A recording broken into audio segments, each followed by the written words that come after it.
जी हाँ, तो प्रिय श्रोताओं, परमेश्वर की कृपा से हम फिर मिले हैं कि विश्वास के स्तर में आगे बढ़ें। हमने छठे कदम पर परमेश्वर की संगति का महत्व, लाभ तथा वास्तविकता को पहचाना था। आगे बढ़ने से पहले इसी विषय पर एक महत्वपूर्ण सत्य समझा देना चाहता हूं कि परमेश्वर की दृष्टि में आपकी उसके साथ संगति, मेल मिलाप रखना विशेष बात है। हम हर भरसक प्रयत्न करें कि हमारी परमेश्वर की संगति लगातार चलनी चाहिए।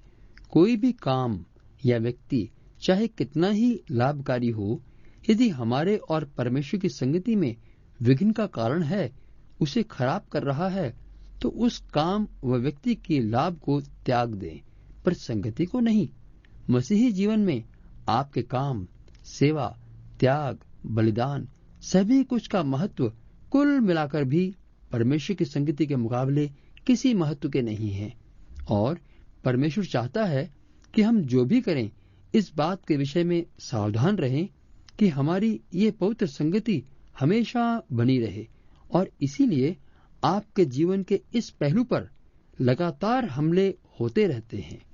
शैतान की पूरी कोशिश है कि किसी तरह से आप परमेश्वर से अपना संबंध तोड़ बैठें।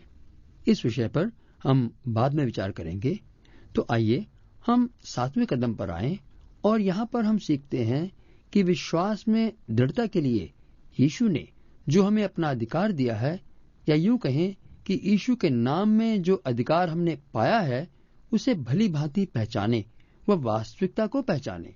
मान लीजिए, एक बड़ी जायदाद के लिए कचहरी से कागज बनाकर आपको उसका मालिक आपके हाथ में दे देता है, जिसमें लिखा होता है कि आप उस जायदाद को बेचने या किसी व्यापार में लगाने या इस्तेमाल करने का पूरा अधिकार रखते हैं। लेकिन आप उस इमारत के बाहर मेहमान या चौकीदार बनकर बैठें, तो आपको मूर्ख कहने वाला बुद्धिमान कहलाएगा।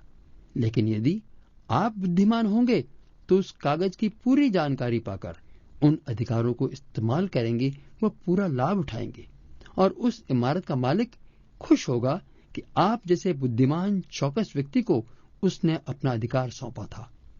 उदाहरण के लिए वचन कहता है, विश्वास करने वाले के ये चिन्ह होंगे कि वे दुष्टात्माओं को निकालेंगे। प्रभु ने स्वयं उदाहरण दिया कि किस प्रकार हमने मात्र आज्ञा देनी है और दुष्टात्मा को निकल जाना पड़ता है। ये भी प्रभु ने बताया कि हमें उपवास व प्रार्थना द्वारा सामर्थ्य में बढ़ना है इस क्षेत्र में आगे बढ़ने के लिए। इस अधिकार के विषय को पूरी तरह न समझने के कारण दुष्टात्मा से जकड़े व्यक्ति को देखते ही बजाय अधिकार से आज्ञा देने के 4-5 सेवक मिलकर उस जकड़े व्यक्ति पर हाथ रखकर प्रार्थना करने लग जाते हैं, और दुष्टात्मा को उनकी नौटंकी करने का मौका मिलता है। कभी थोड़ी तो कभी कभी काफी देर तक। कुछ लोग तो उस बेचारे के सिर के बालों को पकड़ के खींचते हैं, सिर को हिलाते हैं या उस पर बाइबल रखते हैं जैसे कोई बड़ा ताबीज हो। वचन कहता है, हाथ रखने से बीमार चंगे होंगे। जब किसी व्यक्ति को बीमारी है, चाहे पुराना रोग लगा है, तो वचन सुनाना है, वचन की सामर्थ्य प्रकट होनी है। आपके हाथ रखने से वे चंगे होंगे विश्वास के द्वारा। अविश्वास तथा बहस करने के द्वारा कुछ न बनेगा। परमेश्वर का वचन हमें याद दिलाता है कि प्रभु यीशु प्रेरितों के साथ रहकर अपने वचन की सामर्थ्य प्रकट करते रहे।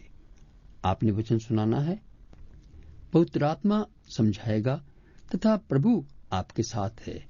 जैसे कि प्रभु का वायदा है, वह स्वयं आपके द्वारा वचन की सामर्थ्य प्रकट करता जाता है। आपको वचन पर विश्वास तो है, लेकिन उसके अनुसार जो अधिकार मिला है उसे भी विश्वास से कार्य रूप देना है। एक परमेश्वर के सेवक इस वचन के अधिकार को काम में ला रहे थे। उन्होंने हाथ उठा रखा था। लोग हाथ के नीचे आते, वे छूते जाते, लोग आगे बढ़ जाते तथा बहुत लोग चंगे भी हो रहे थे। एक दूसरे दास ने पूछा, आप इन लोगों की चंगाई के लिए प्रार्थना क्यों नहीं करते? उन्होंने स्पष्ट कहा, मैं वचन की सेवा करता हूँ, अपनी मर्जी नहीं। वचन कहता है, मेरा हाथ रखने से ये लोग ठीक होंगे।